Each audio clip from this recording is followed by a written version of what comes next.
Hello everyone, welcome to the next lecture of Aao Padhe. Thank you so much for giving such a response to the first और the last video of series MCQs.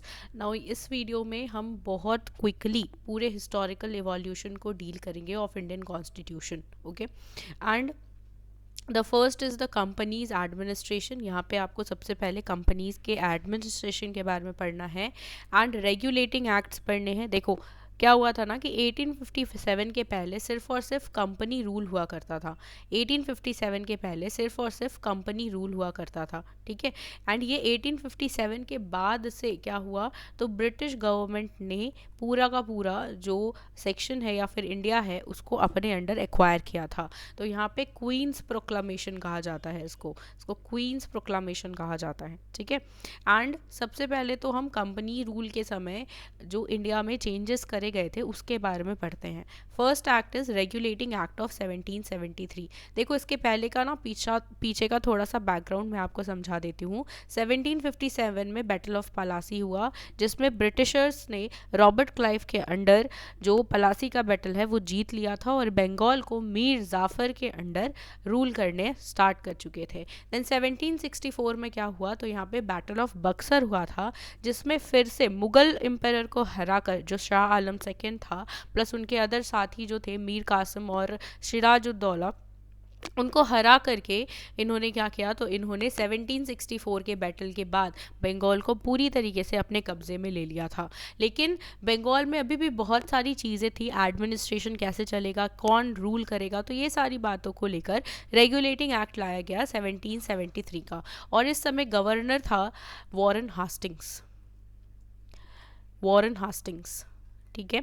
So the post of governor, अब governor के post को governor general का post बना दिया गया. Governor के post को गवर्नर जनरल का पोस्ट बना दिया गया.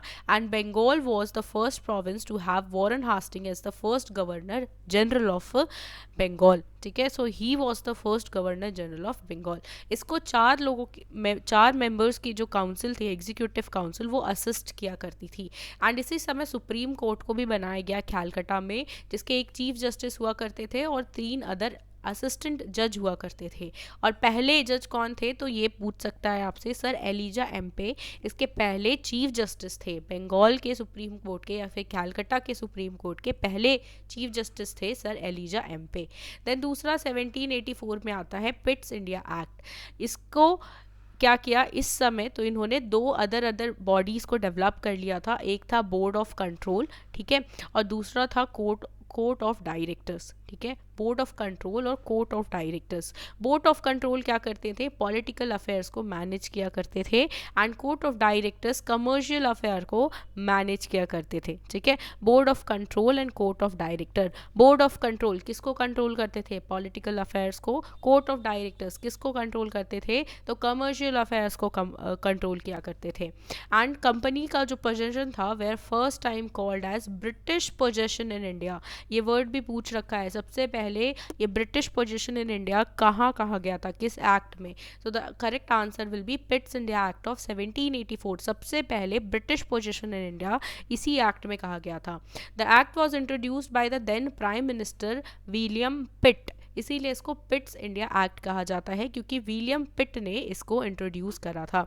Next act is of charter act of 1813. देखो यहाँ से क्या हुआ, तो यहाँ से इस ब्रिटिश ईस्ट इंडिया कंपनी की मोनोपोली को तोड़ने का जो सिलसिला है वो स्टार्ट हुआ था. मोनोपोली का मतलब क्या होता है, ओनली ओनर. देखो जब 1600 में ये कंपनी बनाई गई थी ना, तो उस समय क्वीन एलिजाबेथ फर्स्ट ने इनको ऑर्डर्स दिया था कि आप सिर्फ ईस्ट इंडिया से ट्रेड करने के लिए एक ही कंपनी का यूज़ करोगे, that is British east India company.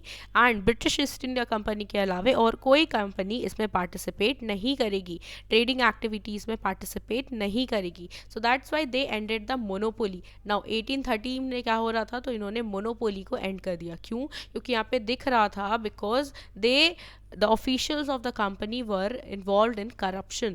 ये करप्शन में इन्वॉल्व थे, जिसके वजह से इस कंपनी को बंद करने की कोशिश शुरुआत में तो नहीं करी गई, लेकिन धीरे धीरे इसको इंडिया से हटाने की कोशिश यहाँ से स्टार्ट हुई थी 1813 के चार्टर एक्ट से. देन 1833 का चार्टर एक्ट आता है. इसने क्या किया, तो इसने गवर्नर जनरल ऑफ इंडिया के पोस्ट को क्रिएट करा in place of governor general of Bengal. 1833 में क्या हुआ, तो गवर्नर जनरल ऑफ बंगाल को हटा करके गवर्नर जनरल ऑफ इंडिया का पोस्ट क्रिएट किया गया। एंड यहाँ पे मद्रास और बॉम्बे प्रेसिडेंसीज को अपने लेजिस्लेटिव पावर से निर्वाह करने का हटा दिया, उनको परमिशन नहीं दिया गया। And they were subordinate to the Calcutta presidency. जो बॉम्बे और मद्रास की प्रेसिडेंसी थी, now they were subordinate under the Calcutta presidency. और पहले गवर्नर जनरल कौन थे, तो William Bentinck. William Bentinck was the first governor general of India. And ये कब हुआ था, तो 1833 के चार्टर एक्ट में हुआ था। This act completely ended the commercial activities of the company. इस एक्ट ने पूरी तरीके से कमर्शियल एक्ट कंपनी का एंड कर दिया था। Company existed but it became a purely administrative and political organisation. Company तो थी लेकिन नाउ अब इसका काम था एडमिनिस्ट्रेशन को देखना और पॉलिटिकल ऑर्गेनाइजेशन को देखना, कमर्शियलाइजेशन को देखने का काम इनका नहीं था। देन आता है 1853 का चार्टर एक्ट। 1853 के चार्टर एक्ट में क्या किया गया, तो they established a separate governor general's legislative council.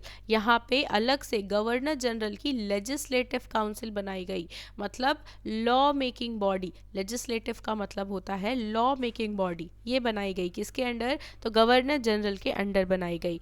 सबसे पहली बार इस एक्ट के तहत सिविल सर्विसेज का एग्जामिनेशन जो है उसको इंडियंस के लिए ओपन किया गया। This is opened for all the Indians. And Macaulay committee को फाउंड किया गया था 1854 में इस चीज़ के लिए, इस पूरे के पूरे introduction of civil services in India के लिए इसको फॉलो किया गया था, इसको बनाया गया था। Satyendra Nath Tagore became the first Indian to qualify the service in 1863। Satyendra Nath Tagore को पहले इंडियन बने जिन्होंने 1863 में इस एग्ज़ाम को क्वालिफाई किया था। ठीक है, so this was before the 1857 का रिवोल्ट। इसके बाद क्या होता है, तो 1857 का रिवोल्ट होता है। एंड रिवोल्ट के बाद क्या होती हैं, बहुत सारी चीज़ें बदल जाती हैं। 1853 के चार्टर एक्ट के बाद अब कंपनी का रूल हटा करके किसका रूल स्टार्ट हो गया था, क्राउन का। क्राउन मीन्स क्वीन का रूल स्टार्ट हो चुका था। तो गवर्नमेंट ऑफ इंडिया एक्ट 1858 लाया जाता है, जिसको हम गुड गवर्नमेंट एक्ट भी कहते हैं या एक्ट ऑफ गुड गवर्नेंस भी कहते हैं। इसने क्या किया, तो ब्रिटिश ईस्ट इंडिया कंपनी को अबॉलिश कर दिया, ख़त्म कर दिया। एंड इवन मुगल एडमिनिस्ट्रेशन को भी इन्होंने कम्प्लीटली ख़त्म कर दिया था, क्योंकि यहाँ लास्ट मुगल रूलर जो थे बहादुर शाह जफ़र, इनको क्या कर दिया गया था, तो इनको रंगून भेज दिया गया था, इनके पूरे फैमिली को ख़त्म कर दिया गया था।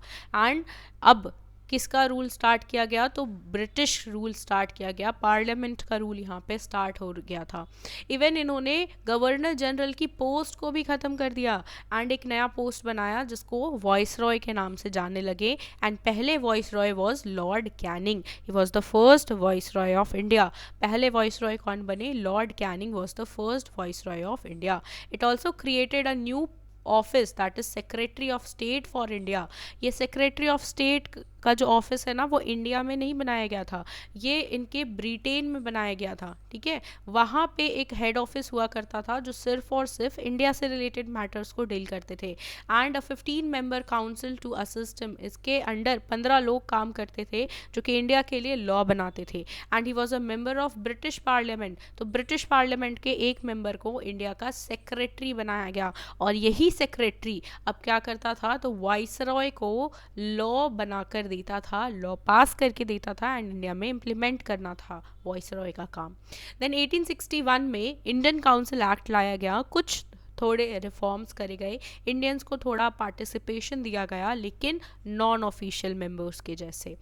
That expanded the viceroy's executive council, इन्होंने वॉइसरॉय की एग्जीक्यूटिव काउंसिल को एक्सपैंड भी किया and made the provisions for him to nominate some Indians as non official members. देखो 1857 की लड़ाई के बाद ना इनके अंडर, इनके मन में डर बैठ गया था कि अगर हम अब इंडियंस को पार्टिसिपेशन नहीं देंगे तो मे बी इस इस 1857 के जैसे रिवोल्ट आगे भी हो सकते हैं एंड मे बी हम इस रिवोल्ट को वापस से काबू में ना ला पाएँ. So we need to left India for now.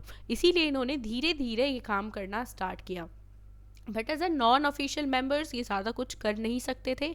ये सिर्फ और सिर्फ उस काउंसिल में, एग्जीक्यूटिव काउंसिल में आके बैठ सकते थे एंड अपने जो भी थॉट्स हैं या अपने जो भी विचार हैं उसको दिखा सकते थे. बट इनके हाथ में कुछ नहीं था.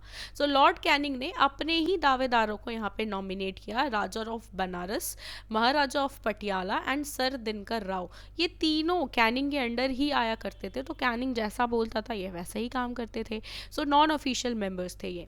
न्यू लेजिस्लेटिव काउंसिल्स बनाई गई बंगाल में.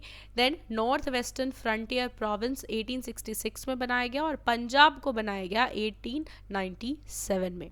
देन आता है 1892 का Indian council act.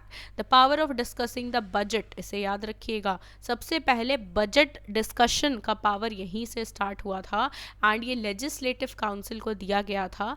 And it also expanded the council and some members could be nominated to both the central as well as the provincial legislative council.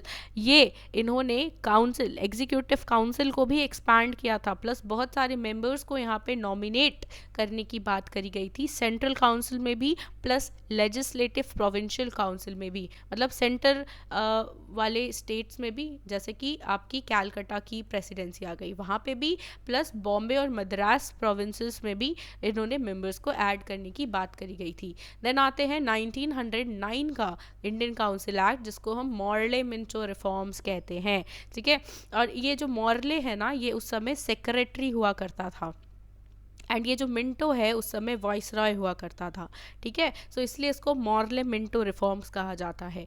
The number of members in the central legislative council was increased from 16 to 60. ठीक है. इस समय तक क्या हुआ था तो आप देख सकते हो 1885 में इंडियन नेशनल कांग्रेस को बना दिया गया था और इस समय चल रहा था मॉडरेट्स फेज. ठीक है. Moderate phase. और इसके बाद 1907 में क्या हुआ था तो यहाँ पे एक्सट्रीमिस्ट का राइज हुआ था जिसके वजह से 1909 का एक्ट पास होता है. इन्होंने सेंट्रल लेजिस्लेटिव काउंसिल में मेंबर्स को इंक्रीज कर दिया एंड सत्येंद्र प्रसाद सिन्हा पहले इंडियन बने जिनको एज एन लॉ मेंबर इनके एग्जीक्यूटिव काउंसिल में नॉमिनेशन दिया गया.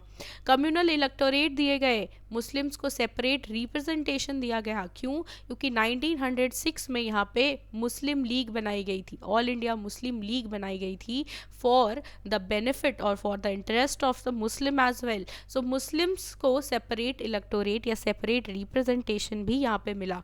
Hence Minto is also referred to as father of communal electorate. अगर आपसे पूछे कि फादर ऑफ कम्युनल इलेक्टोरेट मतलब सेपरेट इलेक्टोरेट किसको कहा जाता है तो लॉर्ड मिंटो को कहा जाता है क्योंकि इसने 1909 में हमें सेपरेट इलेक्टोरेट का कॉन्सेप्ट दिया था. देन आते हैं गवर्नमेंट ऑफ इंडिया एक्ट 1919 में जिससे क्वेश्चंस पूछे जाते हैं. This is also known as Montagu Chelmsford reform. अब आपको समझ में आ गया होगा मोंटागू कौन था तो सेक्रेटरी था एंड चार्ल्सफोर्ड कौन था तो ये था वॉइसरॉय, है ना. सो ये दोनों के नेतृत्व में इस गवर्नमेंट ऑफ इंडिया एक्ट 1919 को बनाया गया and it came into effect in 1921. Central और प्रोविंशियल सब्जेक्ट्स बनाए गए, लिस्ट बनाए गए. जैसे आज आप अपने कॉन्स्टिट्यूशन में देखते हो 7th शेड्यूल में देखते हो 3 लिस्ट है, यूनियन, स्टेट और कंकरेंट लिस्ट. वैसे ही यहाँ पे भी लिस्टिंग सिस्टम स्टार्ट किया गया. प्रोविंशियल सब्जेक्ट्स वे फर्दर डिवाइडेड इनटू ट्रांसफर्ड और रिजर्व्ड सब्जेक्ट. प्रोविंशियल सब्जेक्ट्स को अगेन 2 पार्ट्स में डिवाइड किया गया, ट्रांसफर्ड और रिजर्व्ड सब्जेक्ट्स में. ऐसा क्यों? तो ट्रांसफर्ड में उन सारे सब्जेक्ट्स को रखा गया जिस पे आराम से इंडियंस लॉ बना सकते थे, वो अपने तरीके से रेगुलेशंस कर सकते थे. लेकिन रिजर्व्ड सब्जेक्ट्स में उनको रखा गया जिस पे ब्रिटिशर्स को अपने ऊपर कंट्रोल करने की पावर दी गई, जैसे कि पुलिस वगैरह, जैसे कि लैंड वगैरह. तो ये सब रिजर्व्ड में रखा गया. ट्रांसफर्ड में म्यूनसिपैलिटी, देन सैनिटेशन, ये सब लाया गया ट्रांसफर्ड सब्जेक्ट्स में. Then it also introduce the bicameralism and direct elections. इससे यहाँ पे बाई कैमरलिज्म सिस्टम भी स्टार्ट हुआ था, टू हाउस सिस्टम भी स्टार्ट हुआ था, एंड डायरेक्ट इलेक्शंस भी यहाँ पे इंट्रोड्यूस किया गया. लेकिन और एक चीज़ याद रखिएगा, यहाँ पे इलेक्शन का जो टर्म है वो एक्सप्लिसिटली नहीं कहा गया था, मतलब इम्प्लिसिट फॉर्म में था, थोड़ा सा लेटेंट हिडन फॉर्म में था, लेकिन ये एक्सप्लिसिटली ओपनली नहीं बोला गया कि हम ऐसा कुछ इलेक्शंस कवर करेंगे. ठीक है, सो इसे याद रखिएगा. Then government of India act 1935 बनता है, एंड ये मोस्ट इम्पॉर्टेंट होता है. इसी से आपका हाफ ऑफ द कॉन्स्टिट्यूशन इसी एक्ट से इंस्पायर्ड है. So provided for the establishment of all India federation with the province and princely state as its units. Federation never came into being as the princely state did not join. All India federation कभी भी सफल नहीं हुआ क्योंकि princely state ने इसको join ही नहीं किया था. दिस ऑल्सो अबॉलिश द डायाकी. जो 1919 के एक्ट में डायाकी बनाया गया था उसको भी इन्होंने ख़त्म कर दिया, and introduce the provincial autonomy. अब क्या करने लगे, तो ये स्टेट्स को ऑटोनॉमी देने लगे अपने प्लेस पे, लेकिन सेंटर में इन्होंने डायरकी इंट्रोड्यूस कर दी. However that never came into being, लेकिन ये भी कभी स्टैब्लिश नहीं हो पाया था. It also includes the bicameralism in the provinces as well extended the separate electorate to the depressed class as well. तो इन्होंने bicameralism को भी इंट्रोड्यूस किया, प्लस सेपरेट इलेक्टोरेट्स दिया था किसको, डिप्रेस्ड क्लासेस को. सो 1935 वाले एक्ट के पहले 1931 में सेकेंड राउंड टेबल कॉन्फ्रेंस हुआ था, जिसमें गांधी जी गए थे, एंड गांधी जी निराश वापस आ गए. तो 1932 में इन्होंने कम्युनल अवार्ड इंट्रोड्यूस कर दिया. कम्युनल अवार्ड में ये दलित को एज एन डिप्रेस्ड क्लास अलग से इलेक्टोरेट दे रहे थे, जिसके वजह से यहाँ पे पूना पैक्ट साइन हुआ था between Gandhi ji and B R. Ambedkar. तो पूना पैक्ट के तहत इन्होंने बोला कि आप separate electorate for Dalit accept मत करना, एंड इसके बाद आज़ादी के बाद हम आपको एक अलग पोजीशन, एक अलग रिजर्वेशन देंगे अपने कॉन्स्टिट्यूशन में, अपने इंडिया में. तो बी.आर. अम्बेडकर मान गए थे और डिप्रेस्ड क्लासेस में दलित्स नहीं आया करते थे. देन यहीं पे आरबीआई का स्टैब्लिशमेंट किया गया एंड एक फेडरल कोड बनाया गया in the centre. So that is under the government of India act 1935. Now Indian constitution और Indian independence act of 1947, this is the last act. And यहाँ पे क्या हुआ था, तो यहाँ पे पार्टीशन प्लान को इंट्रोड्यूस किया गया था. Last governor general of India Lord Mountbatten ने इस प्लान को इंट्रोड्यूस किया था. ठीक है, एंड 3 जून 1947 को ये प्लान आया था कि हम कंट्री को पार्टीशन करके जाएंगे, कंट्री को 2 इंडिपेंडेंट डोमिनियंस बनाकर जाएंगे, एक होगा इंडिया और एक होगा पाकिस्तान. 2 इंडिपेंडेंट नेशंस बनेंगे, लेकिन कॉन्स्टिट्यूएंट असेंबली को फ्रेम करके जाएंगे ताकि आप अपना कॉन्स्टिट्यूशन बना सको. एंड ये जो बिल है ये रॉयल असेंट इसको मिला 18 जुलाई 1947 को, लेकिन आपको देखने को मिलेगा 15 अगस्त 1947 को हमारा इंडिया आज़ाद हो चुका था. So these are all the acts that was very important from your exam point of view, and also please read all of this. Thank you so much for joining me. Have a nice day. Bye everyone.